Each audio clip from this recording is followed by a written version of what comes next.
예수님께서 오시면 수요일 날 비 오는 날에 오신다고 했는데 보겠습니다. 저희 선배 목사님들이 그렇게 말씀하셨다고 하더라고요. 코로나가 내일부터 다시 격상된다고 합니다.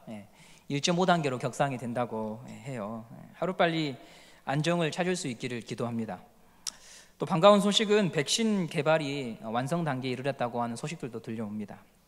아무쪼록 이런 위기 속에서 우리 인생들이요, 누구를 예배해야 되고 또 어디에 소망을 두어야 하는가를 확인할 수 있는 기회가 되었으면 합니다. 오늘 본문은 이스라엘과 블레셋의 전쟁을 기록하고 있습니다.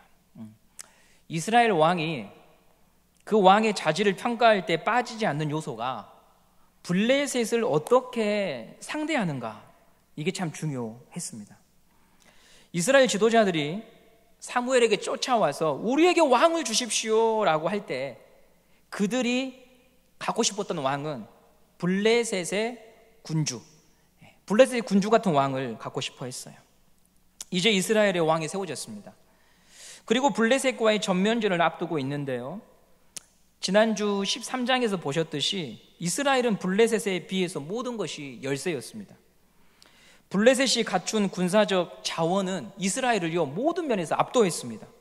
무기 면에서나 군인의 수에 있어서, 조직력에 있어서 이스라엘이 상대할 수 있는 처지가 아니에요. 그래서 사울은 아무것도 못하고 떨고만 있다가 자신이 오기까지 기다리라고 했던 사무엘의 명령을 어긴 채 직접 제사를 진행함으로 책망을 받았던 것이 13장의 장면이었어요. 제사를 드렸지만 책망을 받았어요. 제사를 드리는 것이 중요한 게 아니라는 거죠. 하나님의 말씀을 듣고 순종해야 된다고 하는 것, 그것을 사무엘이 가르쳐주고 있습니다. 이것을 우리에게 적용해 보면 예배를 드렸다, 이게 중요한 게 아니라는 거죠. 이 예배에 참여하고 있는 내 마음이 하나님 한 분에게 소망을 두고 그분의 말씀을 청종하고 순종하는 것, 하나님이 그것을 원하십니다. 어떤 종교나 의식을 대단히 중요시 여깁니다. 기독교도 마찬가지입니다. 주일에 예배당에 나오는 것을 대단히 중요하게 생각합니다. 그런데 예배당에 나오는 것만이 전부였던 많은 성도들은요, 코로나로 교회가 폐쇄되자 큰 혼란에 빠졌습니다. 코로나로 교회가 폐쇄가 되어서 교회에 출입을 하지 못하게 되자 많은 성도들이 내가 예수 믿는 사람이라고 하는 것을 확인할 길을 잃어버린 거예요. 이 부분을 여러분이 한번 잘 생각해 보세요. 예배당에 주일날 출입하는 것이 내가 성도라고 하는 것을 확인하는 유일한 방법이 되어버렸을 때 우리는 이 코로나 사태 속에서 우리의 믿음을 확인할 방법이 없는 거예요. 주일에 예배당에 오는 것은요, 신자가 살아가는 한 가지 방법이지 전부가 아니에요. 그것은 본질이 아닙니다. 믿음은 내가 예수를 믿고 이제 내 삶의 주인이 바뀌어서 예수가 나의 왕이고 주인이라고 하는 것을 모든 삶에서 고백하는 게 본질이거든요. 그런데 많은 신자들이 저는 주일에 교회에 갑니다, 이것으로만 자기 신앙을 확인하다가 교회가 폐쇄돼 버리니까 내가 예수 믿는 사람이라고 하는 것을 확인할 방법이 없어져 버린 거예요. 만일 가정에서도 예수님이 나의 주인이고 일터에서도 예수님이 나의 주인이고 공부하는 현장, 돈을 버는 현장에서도 예수가 나의 주인이라고 하는 사실을 고백하고 산다면 예배당 출입을 몇 개월 하지 못해도 우리의 믿음을 지킬 수 있는 거죠. 그런데 예수 믿는 것을 단지 주일에 예배당 다녀오는 것, 출석하고 헌금하는 것으로만 우리가 확인할 수밖에 없다면 이 코로나 사태 속에서 우리의 믿음은 대단히 흔들릴 수밖에 없을 것입니다. 사무엘이 사울에게 말합니다. 제사를 드리는 게 전부가 아니라 하나님이 명하신 바를 듣고 순종하십시오. 그것이 하나님을 믿는 것이라고 사무엘이 사울에게 말하고 있습니다. 저는 코로나가 주는 교훈이 바로 이것이라고 생각합니다. 예수를 믿는다고 하는 것을 예배 의식에 참여하는 것으로만 이해했던 우리들에게 이제 모든 상황에서 예수가 나의 주요 나의 왕임을 고백하고 하나님의 말씀을 듣고 순종해라. 그것을 코로나를 통해서 하나님이 우리에게 말씀하고 계십니다. 코로나가 계속 확산되어서요, 사회적 거리두기가 2단계로 다음 주에 또 올라갈 수도 있어요. 그럴 때 예배당 출입이 제한되어도 내가 어디에 있든 예수가 나의 주인이고 하나님의 말씀에 답이 있음을 우리가 믿고 산다면 코로나 속에서 신앙의 위협을 느끼기보다는 우리의 신앙이 한층 더 성숙할 수 있는 기회가 될 수 있을 줄로 저는 믿습니다. 사울은 하나님의 목소리를 마음에 담아 두는 일에 실패하고 있습니다. 늘 자기의 소리와 현실의 소리에 크게 휘둘려서 불안한 삶을 살아요. 그래서 이 사울의 일대기를 기록한 사무엘 상에는요, 어떤 단어가 하나 빠졌냐면 사울은 평안과 안식을 누렸다는 기록이 없어요. 네. 평강을 맛본 날들이 없어요. 사울은 하나님의 목소리를 듣지 않고 눈앞에 있는 파도와 거센 바람에 마음이 다 빼앗기다 보니 늘 위태로워요. 사람의 눈치를 보며 극도의 긴장과 스트레스 속에서 그의 생애를 마감합니다. 반면 이스라엘의 두 번째 왕 다윗은요, 사무엘하 7장 1절에 이렇게 기록이 되어 있습니다. 사무엘하 7장 1절 말씀 한번 보시도록 하겠습니다. 사무엘하 7장 1절 말씀 한번 띄워주시겠습니까? 자, 읽어보겠습니다. 시작. 여호와께서 주위의 모든 원수를 무찌르사 왕으로 궁에 평안히 살게 하신 때라고 나와 있죠. 네. 여호와께서 주위의 모든 원수를 무찌르사 왕으로 궁에 평안히 살게 하셨다라고 말씀하고 있습니다. 하나님이 평안을 주셨습니다. 다윗에게. 평안은 침대가 편안해야 주어지는 게 아니고요, 소유하는 것이 많아야 주어지는 것이 아니고 하나님의 다스림 가운데 있는 백성에게 하나님이 주시는 선물입니다. 우리의 소망이 오직 주님께 있음을 믿을 때 하나님이 선물로 주시는 게 평안입니다. 내 삶이 여유롭지 않아도 하나님이 나를 끝까지 인도하시는 것을 믿을 때 평안이 주어집니다. 주일 강단의 선포된 말씀처럼 여기까지 인도하신 하나님이 그 다음에 나의 삶도 인도하실 것을 믿을 때 우리는 넉넉하지 않아도 그분으로 인하여 평안을 맛볼 수가 있는 것입니다. 지금 내가 있는 자리에서 주님, 저는 아무것도 못합니다. 주님의 사랑이 있어야 됩니다. 주님의 자비가 있어야 됩니다. 제 아들이, 제 딸이 오늘 아침 출입문을 나섰다가 저녁에 들어오는 것도 제 힘으로 할 수 있는 일이 아닙니다. 주님이 하셔야 되는 것입니다. 주님만 의지합니다. 주님만 바라봅니다 하며 그분의 다스림에 순종할 때 우리는 평안을 비로소 맛볼 수 있는 것입니다. 오늘 우리의 시선이 오직 하나님에게 있기를 간절히 바랍니다. 우리의 시선이 십자가에 달려 죽으신 예수님에게 있는 시간이 되기를 바랍니다. 근데 사울은요, 불안했어요. 정말 불안해했어요. 눈앞에 보이는 블레셋 대군을 어떻게 상대해야 될지 그것만 그의 마음을 지배하고 있었어요. 이때 13장에서 14장으로 넘어오면서 화면이 바뀌는데요, 사울에게 카메라가 집중해 있다가 14장에서는 요나단으로 화면이 전환됩니다. 사무엘상 14장 6절 말씀을 함께 보시도록 하겠습니다. 사무엘상 14장 6절입니다. 시작. 요나단이 자기의 무기를 든 소년에게 이르되 우리가 이 할례 받지 않은 자들에게로 건너가자. 여호와께서 우리를 위하여 일하실까 하노라. 여호와의 구원은 사람의 많고 적음에 달리지 아니하였느니라. 아멘. 아버지 사울이 아무것도 하지 못한 채 벌벌 떨고 있을 때 아들 요나단은 믿음의 고백을 하죠. 여호와의 구원은 사람의 많고 적음에 있지 않다. 하나님이 도우시면 가능하다. 이렇게 고백해요. 이 고백을 후에 다른 인물이 그대로 하죠. 그가 누굽니까? 골리앗 앞에서 다윗이 요나단이 한 고백을 그대로 똑같이 합니다. 사무엘상 17장 47절 말씀을 함께 보도록 하겠습니다. 시작. 또 여호와의 구원하심이 칼과 창에 있지 아니함을 이 무리에게 알게 하리라. 전쟁은 여호와께 속한 것인즉 그가 너희를 우리 손에 넘기시리라. 아멘. 다윗이 거인 골리앗 앞에서 믿음의 고백을 했어요. 여기서 한 가지 주목해야 될 것은 다윗이라고 하는 사람을 주목할 것이 아니라 그의 고백을 하나님이 기쁘시게 받으신다는 거예요. 요나단과 다윗의 고백을 하나님이 기쁘게 받으신다고 하는 거예요.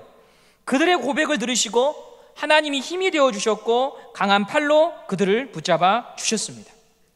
다윗과 요나단이라고 하는 사람을 주목하는 것이 우리의 목적이 아니라 그들의 믿음의 고백이 역사를 바꿔 놓았다. 그 고백을 하나님이 기뻐하신다. 이것을 우리가 붙잡아야 될 줄로 믿습니다. 어제 무당만 전도하시는 목사님이 다니엘 기도회 강사로 나오셨잖아요. 대단히 특수한 사역을 하시는 분이죠. 그분의 간증을 통해서 제가 확인하는 것은요, 바로 이거예요. 예수의 이름에 능력이 있더라. 그분이 귀하게 쓰임받는 이유는 예수의 이름에 능력이 있다는 것을 확실하게 믿었고 그것을 사용한 거예요. 목사님에게 능력이 있는 게 아니에요. 예수의 이름에 능력이 있는 거예요. 성자 예수님이 하나님께서 기름 부어 세운 메시아라고 하는 것을 확실히 믿고 선포할 때 하나님이 그 목사님을 통하여 일하신 것입니다. 저도 무당집을 지나갈 때면요, 마음속으로 늘 기도해요. 예수 그리스도의 이름으로 명하노니 더러운 귀신들은, 마귀들은 떠나갈지어다. 이곳의 모든 무당집은 사라질지어다. 사람에게 공포와 두려움을 주는 사단은 떠나가고 예수의 영이 가득한 동네가 될지어다. 전보로 다니시는 분 안 계시지요? 잡신에게 인생을 맡기지 말고 두려움에 떨며 귀신들에게 복종하지 마시고 예수의 이름으로 그 이름의 권세를 사용하시는 성도님들 되시기를 간절히 소망합니다. 어려움을 만나고 문제를 만났을 때 예수의 이름으로 살아가시기 바랍니다. 요나단은 믿음의 고백을 하고요, 자기의 비서실장과 함께 적진으로 돌격합니다. 단 둘이서 적진으로 들어가요. 사무엘상 14장 14절과 15절을 보겠습니다. 14장 14절 15절입니다. 시작. 요나단과 그 무기를 든 자가 반나절 가리 땅 안에서 처음으로 쳐 죽인 자가 20명 가량이라. 들에 있는 진영과 모든 백성들이 공포에 떨었고 부대와 노략군들도 떨었으며 땅도 진동하였으니 이는 큰 떨림이 있었더라. 아멘. 두 사람이 블레셋 땅에 들어갔는데 뭐라고 표현하냐면 큰 떨림이 있었다. 땅이 진동했다. 이건 하나님이 개입하셨다라고 하는 말이에요. 하나님이 개입하셔서 적들에게 두려움을 줬다고 하는 것이죠. 하나님이 개입하시니까 상황이 역전되었어요. 믿음의 고백을 앞세운 요나단을 하나님이 들어쓰셔서 전쟁의 상황이 뒤집혀졌어요. 여러분에게 이런 인생의 극적인 순간들이 있기를 간절히 소망합니다.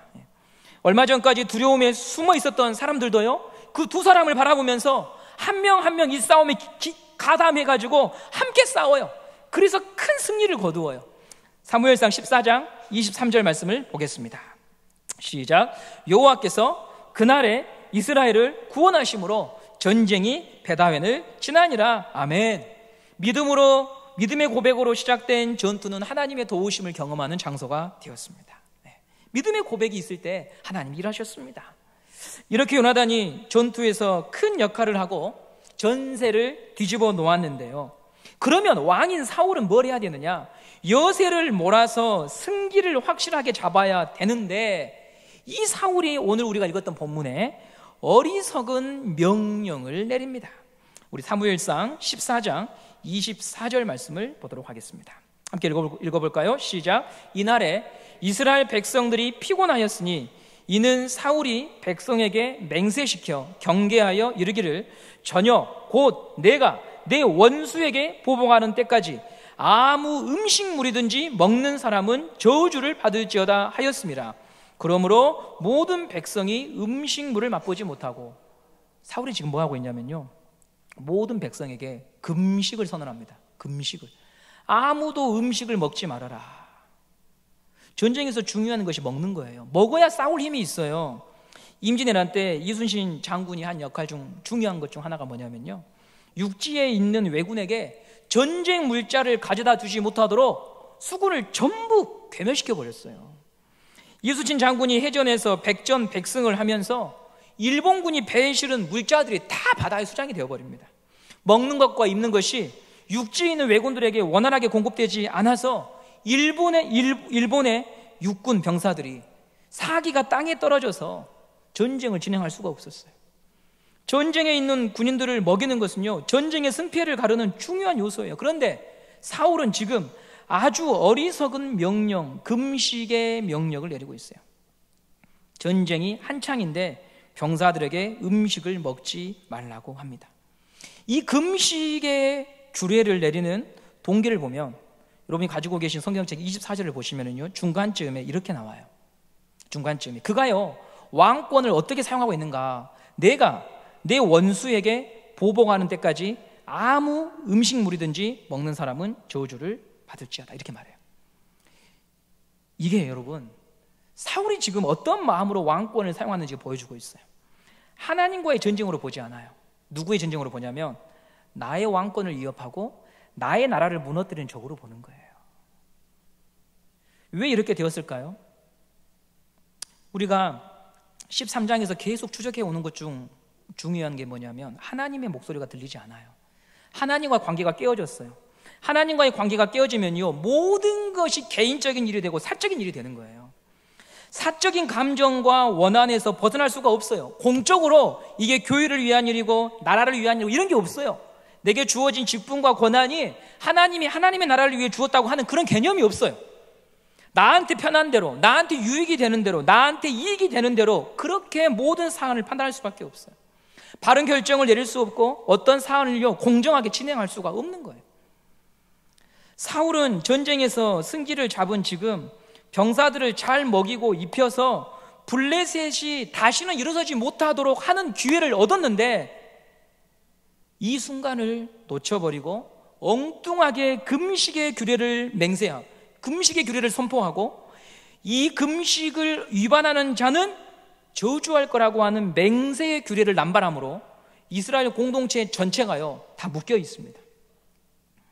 이 금식의 규례 때문에, 맹세 때문에 한 가지 일이 벌어지는데, 사울의 아들 요나단이 사울이 내린 이 금식의 맹세를 듣지 못해서 음식을 먹어요. 지금 두 명이서 적진에 들어가가지고 한참 싸우다가 오니까 배가 고파가지고 숲에 보니까 꿀이 있는 거예요. 그래서 그 꿀을 먹습니다. 사무엘상 14장 27절 말씀을 함께 보도록 하겠습니다. 시작. 요나단은 그의 아버지가 백성에게 맹세하여 명령할 때에 듣지 못하였으므로 손에 가진 지팡이 끝을 내밀어 벌집에 꿀을 찢고 그의 손을 돌려 입에 대매 눈이 밝아졌더라. 네. 아버지가 맹세한 그 금식의 규례를요 위반해버리죠. 14장 후반부를 보시면 사울은 자기 아들 요나단이 음식물을 섭취하는 걸 알게 돼요. 그래서 어떻게 하냐면 지금 전쟁의 승패를 바꾸어 놓은 이 아들 요나단을 향해서요 저주를 퍼붓고 죽이려고 합니다. 14장 44절 말씀을 보겠습니다. 14장 44절입니다. 시작. 사울이 이르되 요나단아 너가 반드시 죽으리라. 그렇지 않으면 하나님이 너에게 벌을 내리시고 또 내리시기를 원하노라 하니 요나단을 죽이려고 해요. 이성을 잃었어요. 이때 백성들이 나서서 하나님과 동역한 요나단을 어떻게 죽일 수 있습니까? 그것은 맞는 것이 아닙니다 하고 백성들이 말려서요 요나단이 살아남게 됩니다. 사울이 점점 인생이 기울어져 가죠. 자, 오늘 말씀을 끝맺으려고 하는데요, 사울이 금식을 명했습니다. 금식은 종교의식이에요. 맹세의 규례도 종교의식입니다. 사울은 두려운 마음에 자기에게 닥친 어려움을 극복해 보고자 종교예식을요 강화하고 있습니다. 그럼 잘 기억해 보세요. 두렵고 어려운 마음에 예식을 계속해서 강화하고 있어요. 이게 뭐냐면 병을 낫기 위해 백일기도 하고 금식기도 하고 제가 구제하고 헌금하겠습니다 이런 방향으로 나가는 거예요. 근데 하나님이 여러분 이걸 기뻐하실까요? 이게 사울만 이런다고 말할 수 없어요. 사람은요 자기 욕망과 야망을 위해서 종교의식을 수시로 반복하고 시간과 물질을요 아낌없이 들일 수 있습니다. 자기 소원의 성취를 위해서. 지난주에 리더들과 부안에 있는 내소사에 다녀왔어요. 내소사 절에요. 가서 보니까 등도 달고 초에 불을 붙여서 올리고 기와장도 올리고 다양한 의식을 하더라고요. 그런데 이분들이 이런 다양한 의식에 참여하는 이유가 뭘까요? 그건요 한 가지밖에 없어요. 나의 소원을 성취해 주리라고 믿고 하는 거죠. 그것 말고는 다른 게 없어요.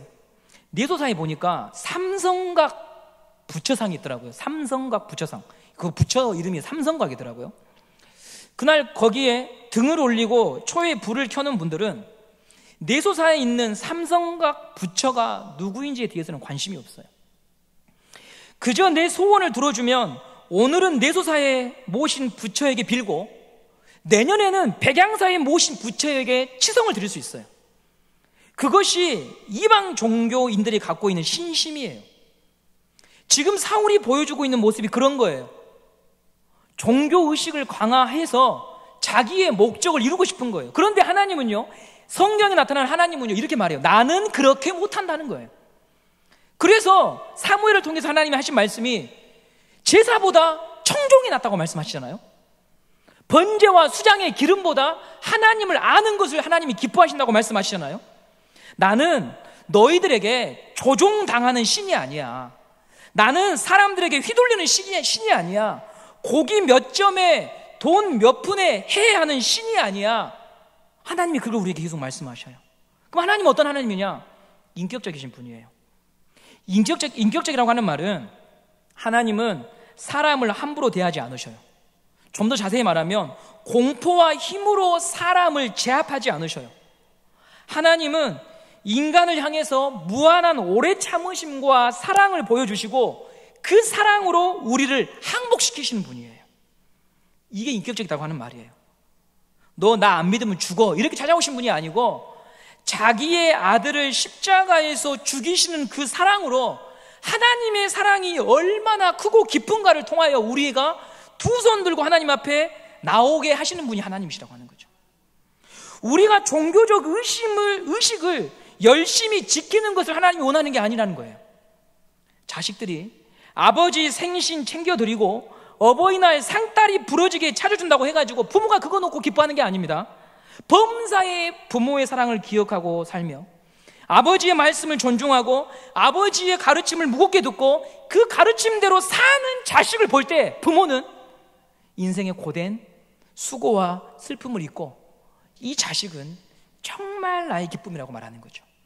그 자식이 단지 유명한 대학에 가고 세상에서 성공하는 것으로 잠깐 기뻐하는 부모들이 있긴 하지만 여러분, 나중에 그것이 부모에게요 끝까지 기쁨이 되는 게 아니에요. 사랑을 다 주지 못했지만 부모의 수고를 알고 눈물을 알고 그 부모 앞에서 부끄럽게 살지 않기 위하여서 노력하며 부모의 말씀을 무겁게 듣는 자식을 볼 때 부모가 기뻐하는 거예요. 아버지의 사랑을 점점 더 깊이 알아가는 것. 그래서 그 아버지의 사랑을 자랑하고 그 아버지의 모습을 닮아가는 것을 하나님이 기뻐하는 것이지, 우리가 하나님 앞에 말씀을 듣지 않은 채로 예배하고 기도하고 직분자로 섬기고 교회에서 열심히 무언가를 해내는 것을 하나님이 결코 바라지 않는다고 하는 것입니다. 그러므로 종교의식을 행하는 것에 마음을 빼앗겨서는 절대 안 되고요, 말씀을 통해 하나님이 어떤 분인지 배우고 알아서 하나님의 뜻에 순종하는 훈련을 우리가 평생토록 해야 되는 줄 믿습니다. 새벽 기도를 하든 우리가 교회에 헌물을 내든 어떤 일에 열심을 내고 성과를 내든지 간에 그것이 나의 신심을 높이기 위한 것이 아니라 하나님이 그걸 기뻐하시고 하나님이 그것을 원하시고 하나님이 나에게 자기의 아들을 버리신 그 사랑을 내게 주심으로 말미암아 그 하나님이 너무 좋아서 그 하나님의 말씀에 감격하여 예배하고 기도하고 나누고 용서하고 믿음의 길을 갈 때, 그럴 때 그에게 예수의 모습이 나타나는 줄 믿습니다. 우리가 여러분 이것을 오해하지 말고 날마다 기억하고 제사보다 하나님의 말씀에 청종하는 것을 기뻐하시는 하나님을 쫓아가는 저와 여러분이 되기를 간절히 소망합니다.